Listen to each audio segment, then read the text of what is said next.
What is up, everybody? I hope you're having a wonderful day. And I wanted to talk about an Oath of Vengeance build for Minthara, for the Paladin. Now, she does start with the Oath of Vengeance, so this build will be useful if you want to keep her the way she's designed.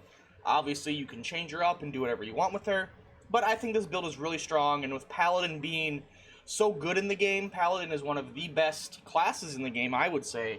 And it's just got so many options, and it's so powerful. So, right away, when you hit level 2, you're going to want to pick Great Weapon Fighting. Now, obviously, you're going to have Minthara, so I believe you get her at about level 5 or 6, or whatever level you are, basically, when you get her.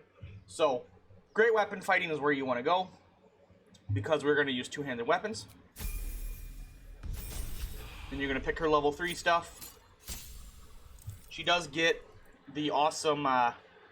some good actions and stuff, so you got good options here. There's nothing we're really gonna do at level 3. At level 4, we get our class feature, which we get Lay on Hands charges. Lay on Hands is so good. I mean, if you have a Paladin in your party, you almost don't even need anybody else to heal, because they can just Lay on Hands anybody and recover a generous amount of life depending on the level of the spell. For her feat, because we are going two-handed, we are going Great Weapon Mastery. Yes, you take the -5 to attack roll, but you get the 10 extra damage. You can toggle this on and off, so you don't always have to use it, but it can just do so much damage and be so good, especially when she gets the extra attack, which she gets at level 5. So now she'll have 2 attacks, got access to level 2 spells, which is awesome. Now, the spells you're going to want to have at level 2 is you're definitely going to want to have Branding Smite. This will be a heavy damage dealing one. And, you know, the other ones can kind of be up to you. As far as your level 1 spells go, I do recommend Searing Smite as well, just to have an option for fire damage in case something's weak to fire. And then, obviously, Thunderous Strike for thunder. The 3 different smites here, you know, are bread and butter. You do have a level 1 smite spell too, but you just can't see it because you always have it. That's really good as well. Everything else is kind of your preference, what you would think you need, what works for you.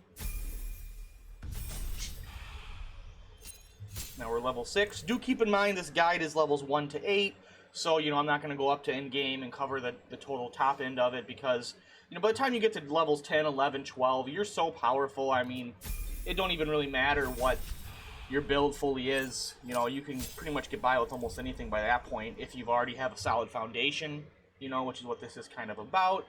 So now we're at level 7. Nothing too crazy here.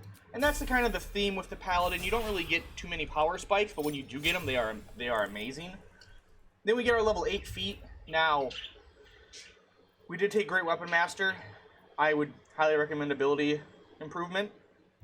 And get your strength to 18 or 19, and then put the other one into charisma if you're going to go half and half. Or if you don't want to get ability improvement because, you know, for whatever reason, you can get heavy armor master, and you still get your +1 to strength, so you get your strength to 18. Then you get the extra reduction of incoming damage. You know, incoming damage from non-magical attacks decreases by 3. That is a huge number, and that is super helpful. So going that one is also a good choice. But that's pretty much it. I mean, the build is super powerful. Paladin can just take a lot of hits, deal a lot of damage. Some of your notable things, like I said, you know, you have Divine Smite, which is going to be a staple of your build. Like I said, this is just always there. And then Lay on Hands, you know, if you cast it at tier 2, you're doing 32 healing, which is just insane. And 16 and 32, that's just so good, so good.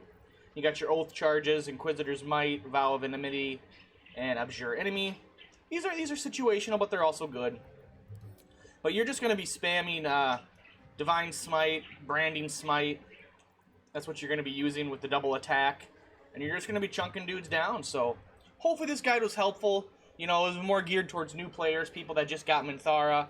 They don't really know what works great for her or how to really build her, because, you know, you get her and you got to level her up 6 levels, 7 levels, whatever level you are.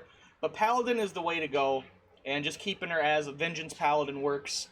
And she will be a tanky person, and she will deal lots of damage and be super useful in your party.